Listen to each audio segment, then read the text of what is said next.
देश में हर साल करोड़ों बच्चे परीक्षा देते हैं। हाई स्कूल, इंटरमीडिएट से लेकर विभिन्न कॉम्पिटिटिव एग्जाम्स के जरिए इन छात्रों के भविष्य का निर्धारण होता है। हर साल अनेक परीक्षार्थियों के पेपर लीक हो जाने से न केवल इन छात्रों का भविष्य खराब हो जाता है, बल्कि गलत लोगों का चयन हो जाने से लंबी अवधि में देश की सफल उत्पादकता यानी कि प्रोडक्टिविटी पर भी गहरा नकारात्मक असर पड़ता है। यही कारण है कि नीट परीक्षा में धांधली सामने आने और यूजीसी नेट के परीक्षा रद्द किए जाने के बाद पूरे देश में ये मांग उठाई जा रही है कि इस लीक के दोषियों को कड़ा दंड दिया जाए। मेडिकल प्रवेश परीक्षा नीट के दौरान कथित अनियमितताओं को लेकर चल रहे विवाद के बीच शिक्षा मंत्रालय ने बुधवार यानी कि 19 जून को यूजीसी एनईटी 2024 को रद्द करने का आदेश दिया है। मंत्रालय का कहना है कि उन्हें इस बात की जानकारी मिली थी कि परीक्षा की इंटीग्रिटी से समझौता किया गया है। साथ ही साथ मामले की जांच केंद्रीय जांच ब्यूरो को सौंप दी गई है। नीट यूजी 2024 पेपर लीक मामले में देश भर में विरोध हो रहा है। मई में हुई परीक्षा के बाद जून में इसका रिजल्ट आया, जिसके साथ ही एग्जाम में धांधली के आरोप लगना भी शुरू हो गए थे। ऐसा इसलिए था कि अब तक एग्जाम में टॉप करने वाले बच्चों में सिर्फ 2 या 3 के नाम ही हुआ करते थे जिनके समान नंबर होते थे। वहीं इस बार एक साथ 60 से ज्यादा बच्चों को फर्स्ट रैंक मिली, यानी कि उनके बराबर मार्क्स थे।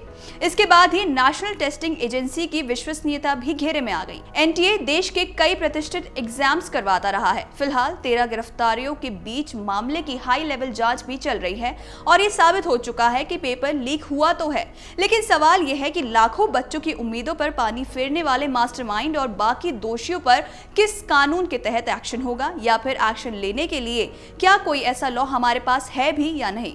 तो आपको बता दें कि एंटी पेपर लीक कानून पारित हो चुका है। इसी साल फरवरी में हमारे यहाँ एंटी पेपर लीक लॉ आया। Public examination prevention of unfair means act 2024 नाम से इस लॉ को खुद राष्ट्रपति द्रौपदी मुर्मू ने मंजूरी दी।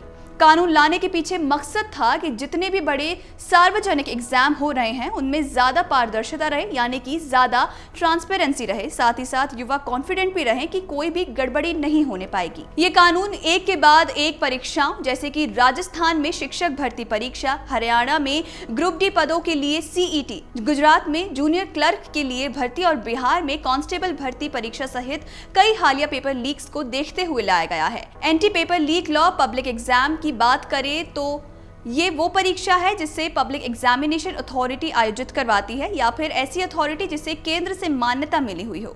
इसमें कई बड़ी परीक्षाएं शामिल हैं जैसे कि UPSC, SSC, Indian railways, banking, recruitment और एनटीए द्वारा आयोजित सारे कंप्यूटर बेस्ड एग्जाम्स। क्या क्या आता है कानून के दायरे में?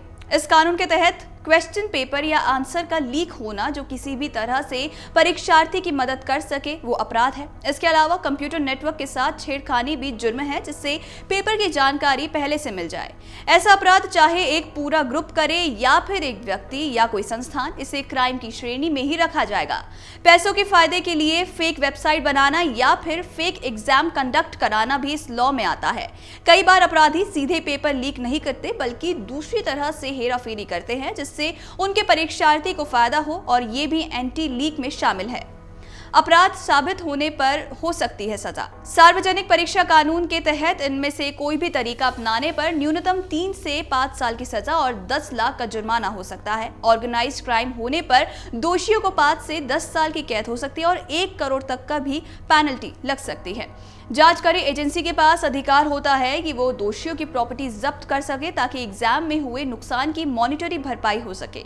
ये कानून किसी भी ऐसे शख्स को एग्जामिनेशन सेंटर में आने से रोकता है जिसे एग्जाम से जुड़ा काम नहीं सौंपा गया हो या फिर कोई जिम्मेदारी नहीं दी गई हो। गौर करने वाली बात यह है कि कॉम्पिटिटिव एग्जाम में शामिल होने वाले बच्चों के लिए इस कानून में कोई भी बात नहीं है। संसद में फरवरी में विधेयक पारित हुआ। उस दौरान केंद्रीय मंत्री जितेंद्र सिंह ने कहा था कि हमने बहुत ध्यान से उम्मीदवारों को कानून से बाहर रखा है, चाहे वो नौकरी के लिए एग्जाम दे रहे हो या फिर छात्र हो।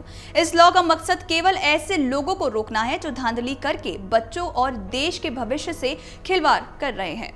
अगर आप ये वीडियो YouTube पर देख रहे हैं तो हमारे चैनल को सब्सक्राइब करें और बेल आइकन को दबाना ना भूलें। अगर आप Facebook पर ये वीडियो देख रहे हैं तो हमारे पेज को लाइक करें।